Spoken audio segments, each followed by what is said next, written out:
But one of the core values we have at Zip is that we should not have managers who cannot do the work of the IC. And if we have managers that can't do the jobs of what the folks on their team are doing, we should not have that person as a manager. The core belief I have is that everything degrades, unfortunately, over time. And so as a founder, you're always fighting to help your company move faster, right? I spoke to 150 procurement and finance leaders that we interviewed, and the thing that really got us was the word pain shows up in it like 150 plus times. And I actually distinctly remember multiple conversations where I actually heard the person tell me that he or she or someone on their team actually cried because the process was either so bad or confusing. And we had decided the first 10 customers we sell, we would like to sell them cold. Not a referral, not a friend of a friend that feels obligated to meet with us. We would just sell the first 10 customers cold, and we would charge real money for the product.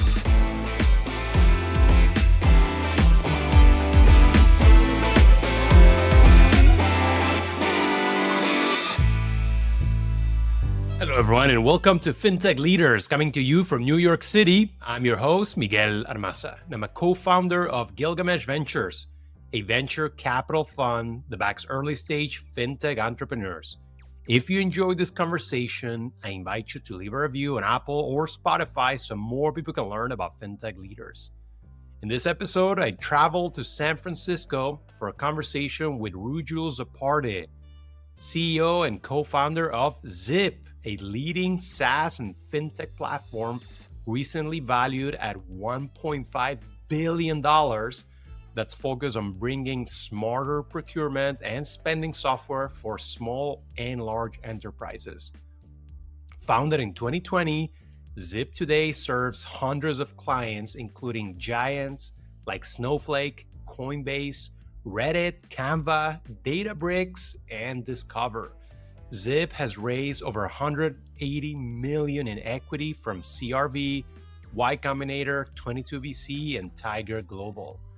We discussed the strict process and criteria they first used to validate Zip as a potential large business before getting started, the importance of moving fast, learning, and iterating, why Rujul loves rewarding and promoting talent from within the company, nailing enterprise sales, and a lot more.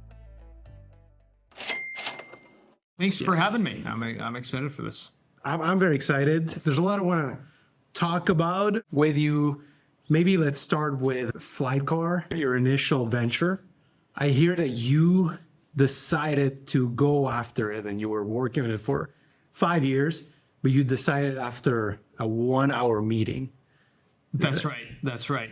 So I dropped out of college to start FlightCar back in 2012 and late 12, early 13 time frame. And I remember I called up my friend and I said, hey, why don't we start something? And he was like, I'm down. Why don't we meet it? So I grew up in New Jersey, and he was like, well, why don't we meet at the local Panera Bread? Because that's where in New Jersey back in 2013, 2012, that's where people would hang out. And he was like, well, I've got an hour before I have to go to this other thing. Let's have lunch and let's come up with ideas, and whatever the best one is, let's do that one.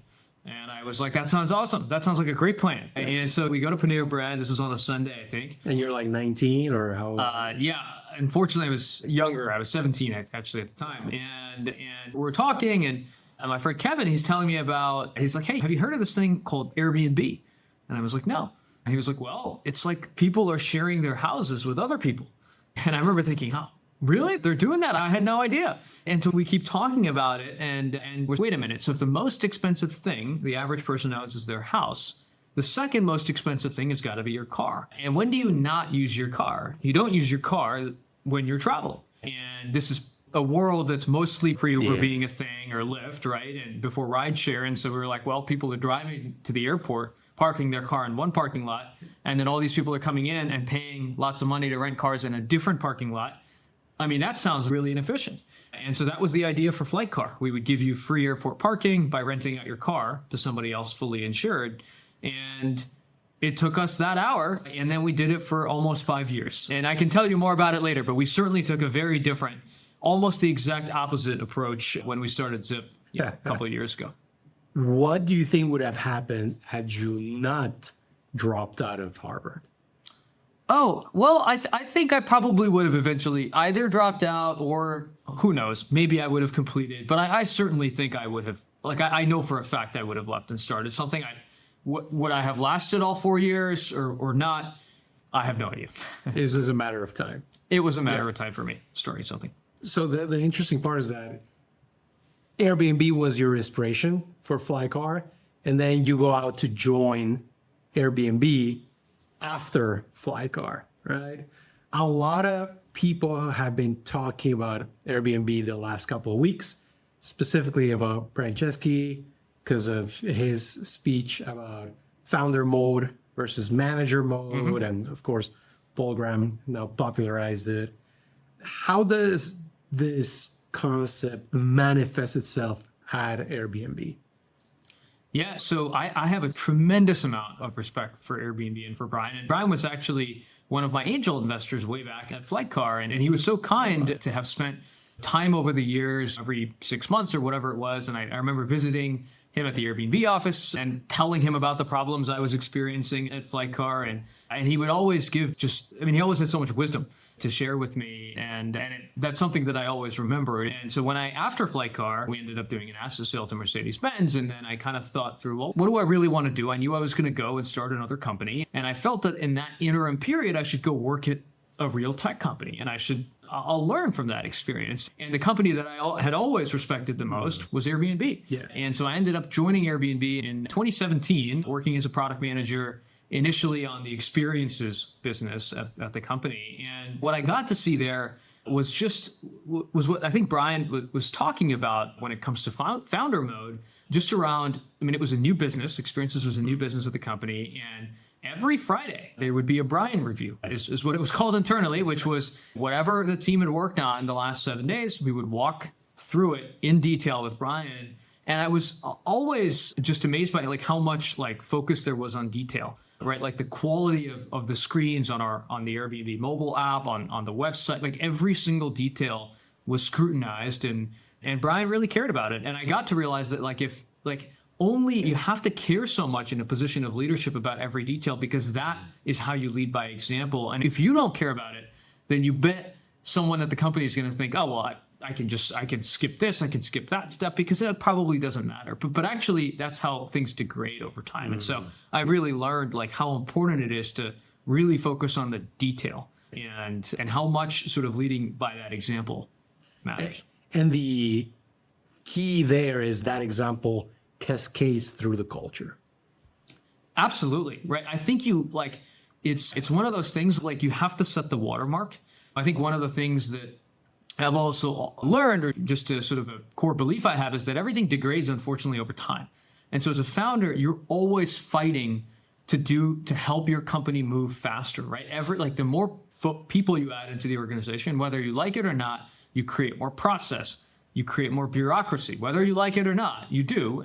And it means that things slow down. And so you have to do everything you can, every ounce of energy that you have to expend to drive velocity, to drive attention to detail, because all of those things otherwise simply just get lost.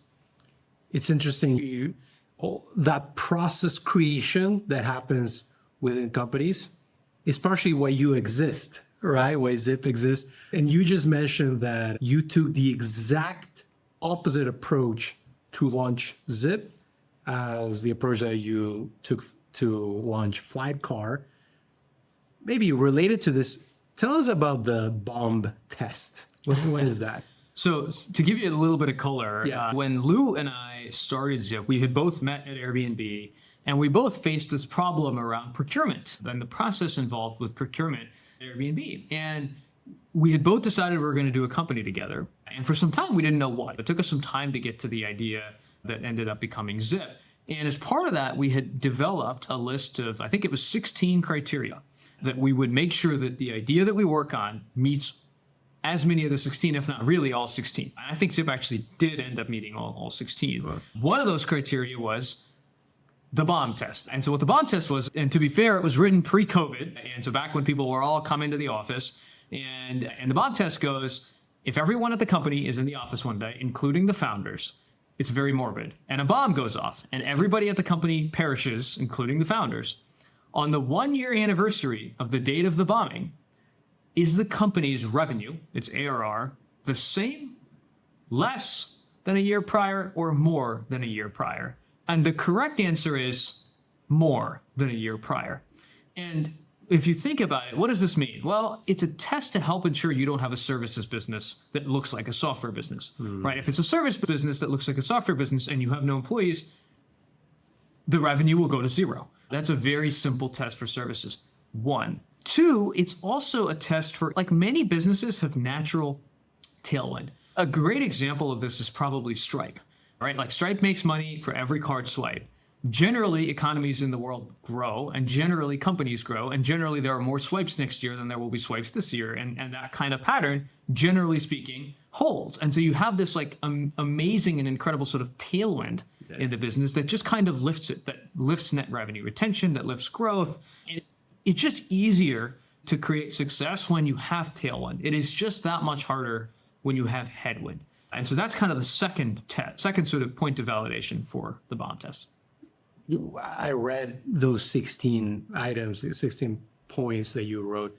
What is the single player mode? Oh, so single player mode refers to when you sell your product into an organization. I think this is really only relevant for B2B businesses. Yeah. Are you selling to one champion and one team, one function, one persona that can buy your product, that can use it and derive value from it? Or are you selling something that you can sell to one person, but they have to get the decisions of sort of more teams and more stakeholders? And by the way, there is no right or wrong answer here. Like, well, having multiplayer mode is not a bad thing. Sometimes it can mean your sales cycle is more complex, but it also means you're more likely to be successful. There's more buy-in when someone actually buys your product, and investment, and so it's more sticky. Yeah, single player mode, it's easy in, but it can also be easy out. And so there's no right answer. And you can have the same product have single player and multiplayer mode at different stages of organizations and sizes of companies. And why was single player mode important for you? So I actually think that Zip in many ways is actually multiplayer mode, right? Because for us, we sell into procurement or finance as sort of our core champion of Zip. But all of the other stakeholders involved in the procurement process, from legal to IT to data security, all those teams are actually involved. And so I think in many ways we actually sought out and have a multiplayer mode sort of sale, but that also makes the product that much stickier. And when someone buys, there's a lot of like alignment across the organization to say, hey, we are buying this thing. This is a problem we want to solve, and we're invested in making sure that it works really well. It's part of your mode as well. It's part of the mode. Yeah, absolutely. So maybe take us through a little bit of the how you got the insight to build Zip. You and your co-founder Lou were at Airbnb, right? And so what was it that led you to that moment? Yeah, no, absolutely. So we were both for quite some time worked on the same team, and then we ended up working on some different teams. And what happened during that process, I remember at some point we were responsible for a large software renewal.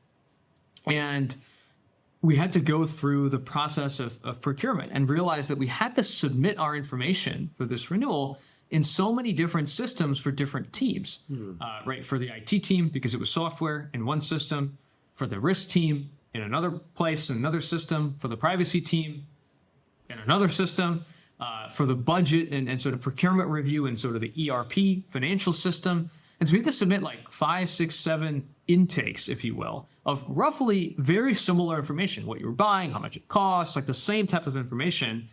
And then that's just the intake. Then there's the approval process. And we realized that it was just so fragmented because there's a lawyer working on the contract, but the lawyer, he or she, doesn't know who's reviewing it for cybersecurity. And they often have questions for cybersecurity. And then unfortunately, procurement gets stuck in the middle, and they're sort of manually triaging, manually managing this process. And we got to think, wow, like for a large software renewal, if it's so manual, then it must be, how would it possibly work for something that's even small, right? Because it can still be cross-functional and require all these teams for review. And I wish it were linear. I wish we had immediately left and started Zip, but it took us about a year and a half to actually go from that point to the point when we were like, hey, remember that problem we had that was painful at Airbnb, what was it called? And then we realized, oh, it's called procurement. Yeah. And after that point in 2020, during the pandemic, we spoke to 100 or so procurement, finance, accounting leaders, maybe 150 even. And we took well over 100 pages of notes in a 3-week window. I mean, a very short sub 1 month window. And I think through those interviews, we realized, oh, there's 2 changes that have occurred in the world that caused this to be a real problem, right? One, buying has become much more decentralized. Like 20 years ago, there was a world when IT would say, this is all the software we're buying this year, and they would get a bunch of CDs mailed to them. And that's how it worked. Yeah. Right today, that's not how it works. Like people in sales, people in marketing are buying billboards, they're buying software, they're hiring contractors. Like it's become much more distributed, one.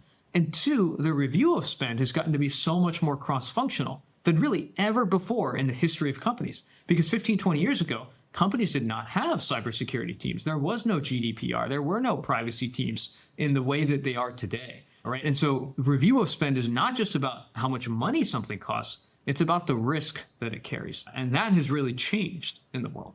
So this is interesting because you had the insight and it took about 18 months from insight to actually deciding to press go. But also you had that very thorough list, a checklist of conditions that you wanted this product to meet, right?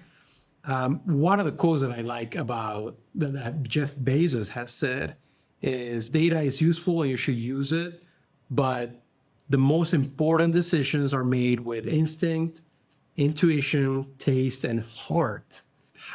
What's your reaction to that? No, I completely agree, especially when you're trying to develop real conviction around an idea. We had the pain 18 months prior, and then we sort of harkened back to it and spoke to the 150 procurement and finance leaders that we interviewed. And I think the thing that really got us was the number. We actually have this Google Doc of all these notes. I mean, it's well over 100 pages.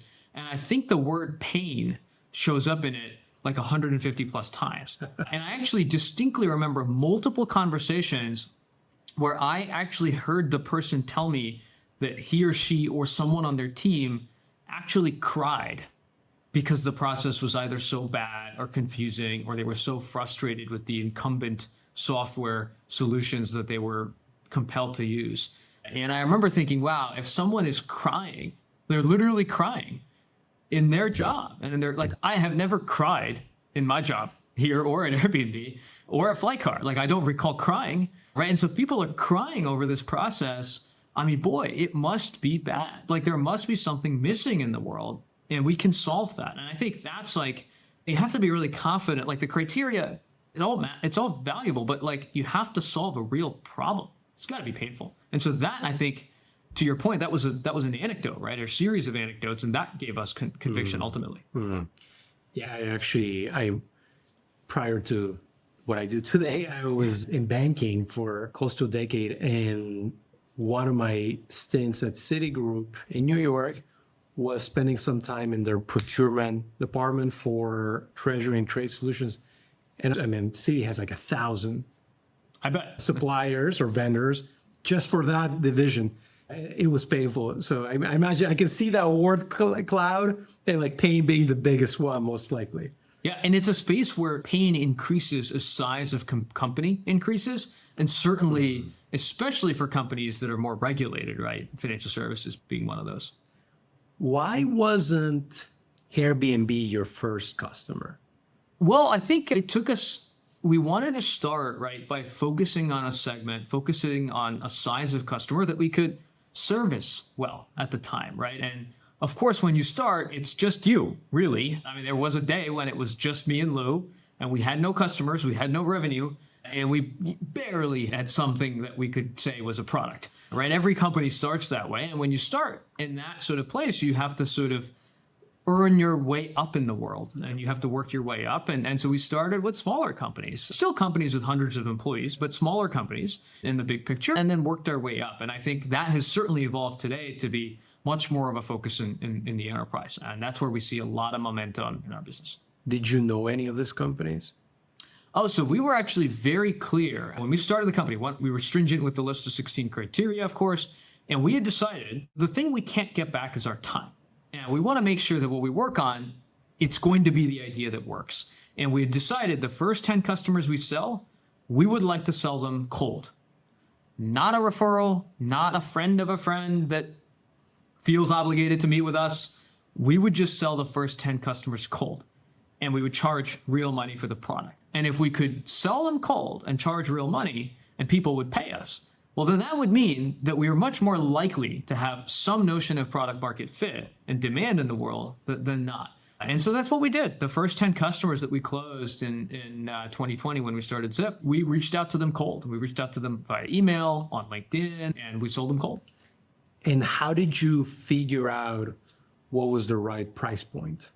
It's always a tricky thing. Yeah. Early on, you have to be cognizant of the fact that you're solving, hopefully, a real problem, but you're still working your way through the product, right? And you're literally your first customer, you have no points of reference. No one else uses it. So they're taking a risk. And so you should be fair about that risk, and you should charge them something that reflects the fact that they're taking a good amount of risk. And as you become more confident, as you have more referenceability, as your product, you have more confidence that the product actually works, then you can increase your price and charge a fair and rational amount. And I think that's certainly the route that we took. But early on, you have to charge real money, but you also have to be very cognizant of the fact that you don't have proof points in the market. Yeah. And so let's talk a little bit about enterprise sales. A bunch of founders today building B2B companies, and then that seems to be one of the most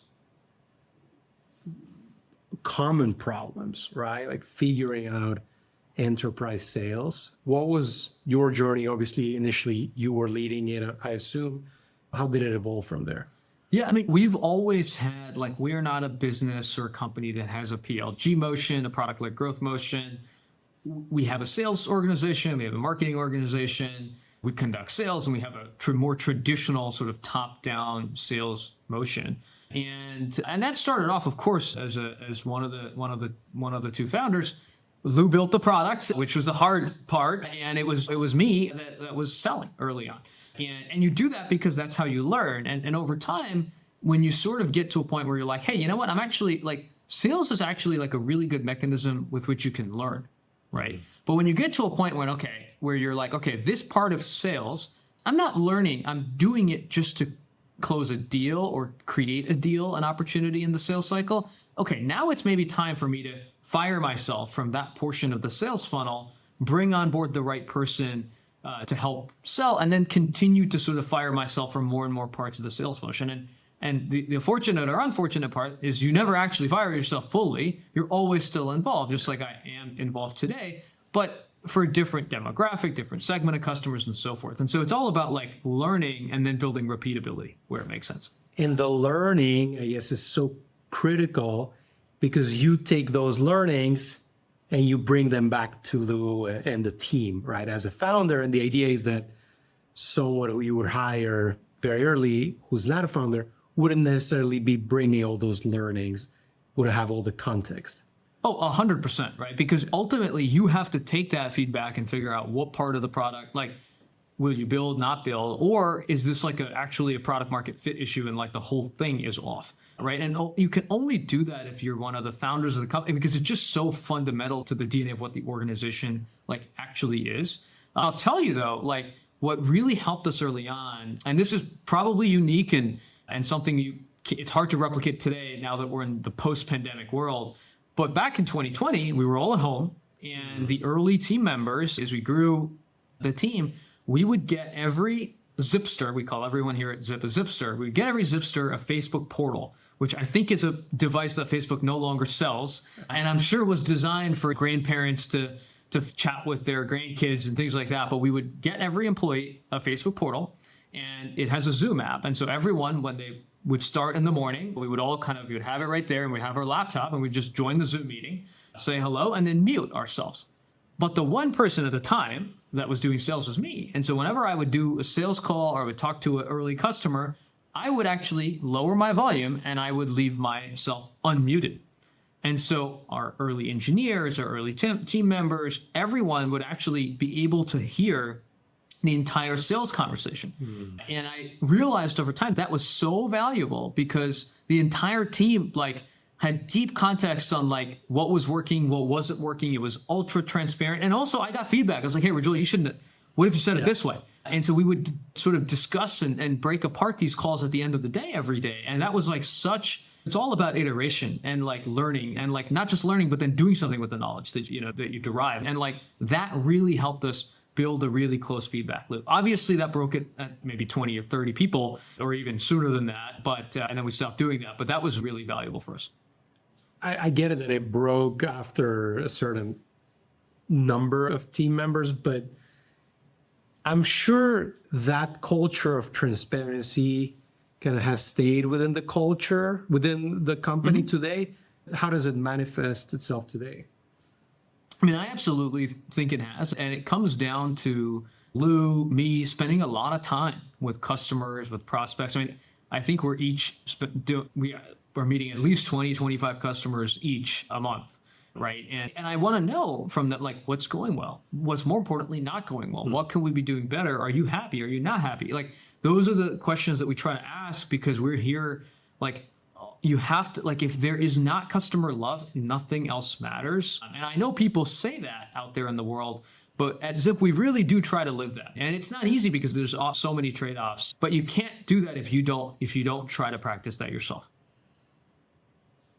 How are those calls with customers? Or meetings? Are you going in person? Do you have a framework or do you just hear them out?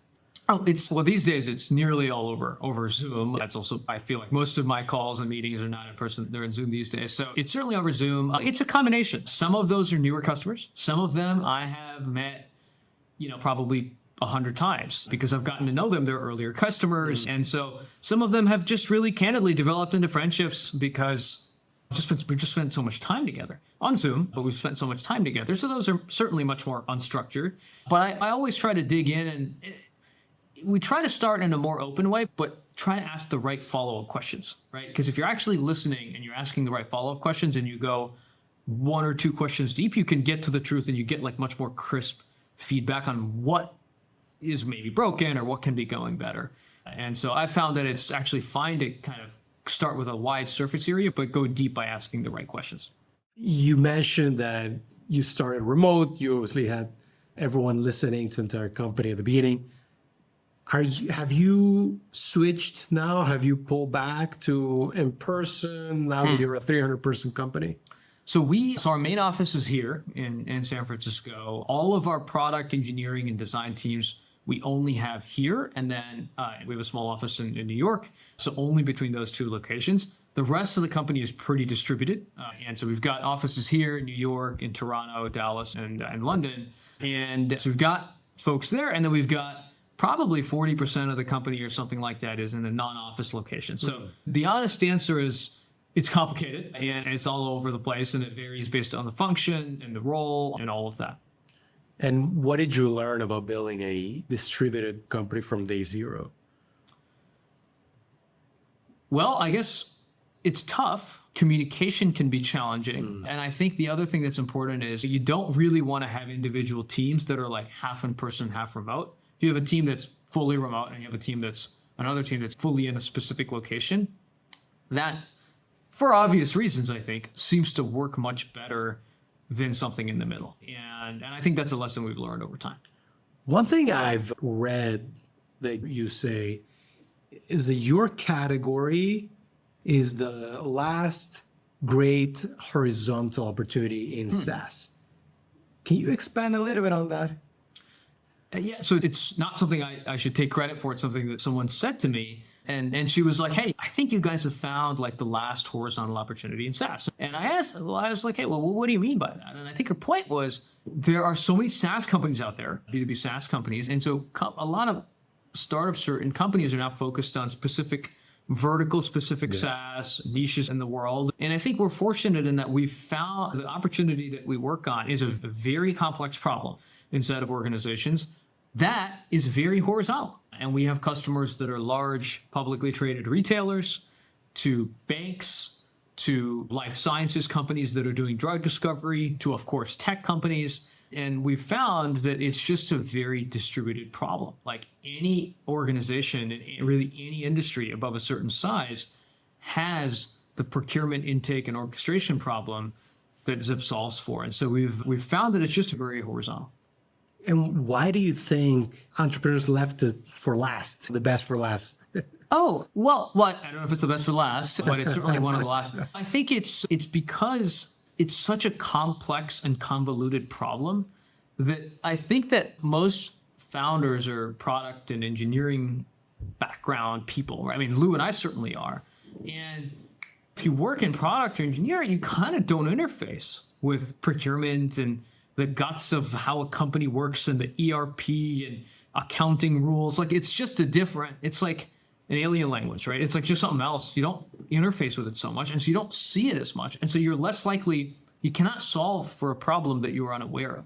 And so I think there has been for the last 10, 20 years, just a lack of awareness about the problem. And it's sort of just gotten exacerbated with, we were talking about earlier, with more people trying to buy things and more teams needing to review the spend that's occurring in organizations. And so I think that is what really created this opportunity that remained unsolved until we came along. So what you're saying is that it's not necessarily the sexiest of categories, but it's an amazing business. I mean, look, it's a personal matter, personal preference and all that. But no, I agree. I agree. So let's talk about something that I know is important for you, and that is promoting from within. One of my recent guests is Michael Tenenbaum. I don't know if you've gotten to meet him. He used to be the CEO of Brex. Now he's leading Figure. He's come on the show twice, and he is very focused on this topic about promoting from within. The challenge of it is you actually need to take risks. Some people, you need to be a lot more intentional to promote from within because you need to train your crew. What is your approach to training talent within the company?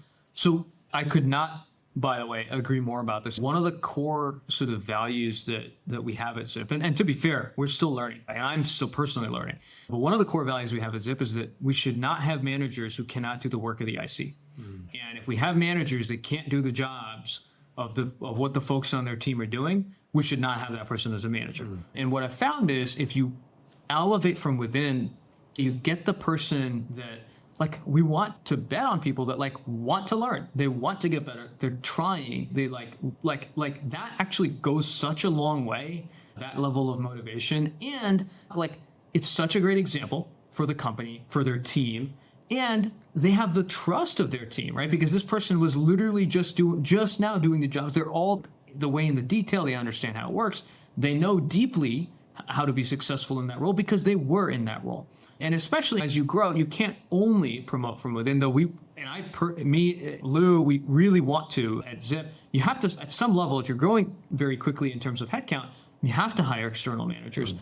But this also helps you create a benchmark for the external manager, because if there's an external manager, there's an internally promoted manager on peer teams, the externally hired manager should be able to sort of see how does this person that was promoted from within, that understands all the details, how do they operate, how do they learn, and it becomes a benchmark. And I'm also very certainly in many parts of the organization, when we hire an external manager, we ask them to come in and do the work of an IC for some period of time. And if they're unwilling to do, that's actually perfectly fine. They're not a good fit for the company. That's a good sign. Yeah, absolutely. Right. And if that's not something they want to do, that's okay. They should go somewhere else. Yeah. And how do you manage your direct team? Well, I'll tell you what I think, and then I'm sure they'll have a totally different perspective. I think for me, it's about all you can do is try to hire the best possible people over time, work with them, build trust, and then empower them to go run their domain, because they obviously should be way better and will be way better at that than you, because you being me, I know nothing about it, right? And as long as you're aligned on what matters and the core values, I certainly care much more about velocity and moving quickly than necessarily doing the right thing for most things, not everything. And so I try to operate that way. But I'm sure if you ask them, you might get a different answer. Who knows? You mentioned one of your core values is velocity. Why is it such an important core value for you? If I were to, like, if there were two competing organizations, right, and one was very slow, but very thoughtful, spent a lot of time trying to figure out their product and who to sell it to or whatever. And there's another company that just works harder and just tries many more things, though they might be wrong. Which one would I bet on? I would certainly bet on the latter. And that's what I'd like to think the culture is like at Zip. And that's why I care so much about velocity, because I just believe that if you iterate faster, you will learn faster and you will get to the right answer faster, because the probability that you get to the right answer on the first try is generally just low. You're going to be wrong, and that's fine. Be wrong, learn from it, and try to be a little bit less wrong the next time. And if I don't lead, and Lou and I don't lead with velocity, then the whole organization slows down. And I think that's true for any company.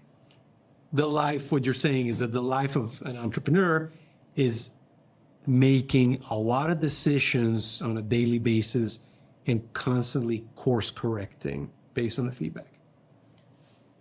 Correct. Founders or leaders of the company, and empowering the leaders to do that. Yeah, fair enough. Everyone's talking about the recent wave of AI the last 2 years. How are you adopting any tools? Maybe share a little bit. Everyone wants to hear about the most interesting use cases. Yeah, I'll tell you how we think about it when it comes to the Zip product. And we've announced a set of AI capabilities over the last year and a half. We're in a part of the world in procurement where there is a lot of relatively unstructured data, right? There's everything from hundreds of thousands of contracts to order forms to just supplier risk data, SOC 2 reports, things like that. And we've built capabilities that do things, for example, like you can upload an MSA, a contract, into Zip, and we'll actually flag it for the most common 55 different risks. And that actually helps our customers and our champions, because a human doesn't need to do that. Now they can save that time. They already have a readout of all the risks associated with this contract, and they can flip it to the legal team and they can use that time to do something else, right? And so we're sort of in this part of the world where there's a lot of like relatively repetitive types of tasks that can be complex, that involve documentation. And so it's kind of a ripe surface area to really leverage generative AI to give people the ability, time back, so that they can really focus on more strategic work. I'm seeing the most interesting use cases every day. This morning, someone sent me, I think this is very recent, you can feed this Google LLM any document, and it doesn't matter if it's 10 pages or 200 pages, and it will generate a conversation like the one you and I are having. Sounds like two humans talking about the highlights of the document. Oh, wow. Just crazy. I think there's going to be a lot of actually B2B enterprise sales use cases for this. Just say, here's a 10-minute audio explainer about kind of what we were talking about. No, absolutely. I think it's honestly so hard to anticipate these use cases, right? A lot of one of the things we talk about at Zip is we have this sort of, Lou and I talk about this, is are we building the ice factory or the refrigerator? And what I mean by that is, before there was a refrigerator, the way that people would keep their meat and food cold at home is there were these centralized ice factories, and you would call for ice, and ice would, in a truck come, they'd bring ice, and then you would put it in your cooler type thing at home, and that's and so people, there was all of this innovation to get the ice faster, but that whole industry obviously does not exist anymore, and it's because then somebody created the refrigerator. And you just didn't need that anymore. And so we always talk about creating a faster sort of ice factory delivery, or are you building the fridge? Yeah. And I think we talk about that in the context of AI all the time. I've heard about this, not ice factory versus refrigerator. I've heard about future proofing, right? Mm-hmm. Everyone talks about, we are building a future proof company. We're future proofing our tech stack. Do you really know if you are? Because you can't anticipate what's going to come down the pipe. No, of course you can't ever really know, right? And I don't think anyone does. And if they do, then they're probably misguided in some way or overconfident. And so it's just, but what you can do is you can always continue to try to be better. And that involves some of the topics you're talking about earlier about learning, talking to customers, talking to people that are actually using the product, staying close to that. If you're closer to the truth of people using the product, you are more likely to find out than if you are disconnected. I like that. How big of a percentage is your R&D budget within the company? Well, what I would say is it's definitely very high and well past normal benchmarks for SaaS companies. And we do that because we really think of Zip as a product and engineering-led organization. Of course, we have an awesome sales team, an awesome go-to-market function, but ultimately the thing that makes us different in this world is the quality of the product. And it has to be that way. And that also takes a lot of investment. And so we really hold in high regard. We have some of the best consumer engineers in the world that work at Zip. We only hire in the Bay Area and in New York City to date. And we're just really proud of the fact that we really care and we really invest in R&D and engineering, product and design to continue to better the product. And there's a lot of product complexity in Zip. Speaking of R&D budgets, you want to hear something kind of scary. One of my guests was Blake Hall, who was the CEO of ID.me, an identity verification giant.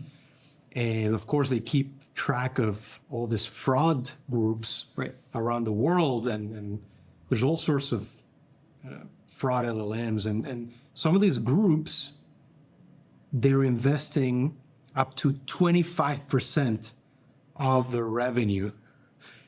So that's in their own R&D. In their own R&D, exactly. So hey, good companies gotta keep it up as well. Yeah. At least we're on the right side of that. Yeah. Speaking of that, is fraud a big concern for what you guys do? Look, like for any sort of fintech and sort of company that sells into the office of the software company that sells into the office of the CFO, we care deeply about security, compliance. We have a lot of investments in sort of our operations and anti-fraud. And so certainly it's a priority and we have a lot of investment in that area. Got it. Rujul, before I let you go, any books that you have enjoyed in the last few years that you often find yourself recommending or rereading? One of the ones that I've found to be really helpful for me and for Zip has been Crossing the Chasm, which is, I think, a book that's been around for a long time that many folks have, I'm sure, recommended over the years. But that has really helped me sort of think through when we started out some number of years ago, our initial demographic of customer that we were selling to and how that has evolved over time and where it needs to evolve over the next 5 years and over the next 10 years. And so for any founder, I certainly recommend that book. Wonderful. So yeah, I think it's the second or third time I've heard the book be recommended, Crossing the Chasm. I haven't read it yet. It's on my to-read list, so now I really got to do it. I highly recommend. Yeah, thanks. But listen, first of all, thanks for opening your doors. It's always better recording in person and getting to meet the guests. And thanks for taking the time. Truly means a lot. Of course. No, thank you so much for having me.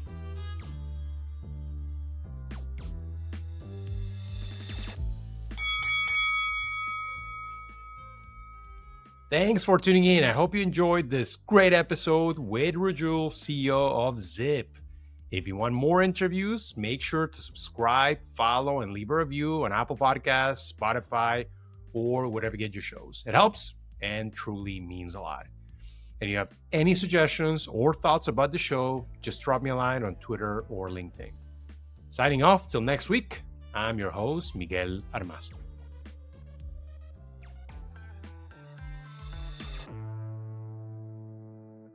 The FinTech Leaders podcast is for informational purposes only and should not be considered financial or investment advice.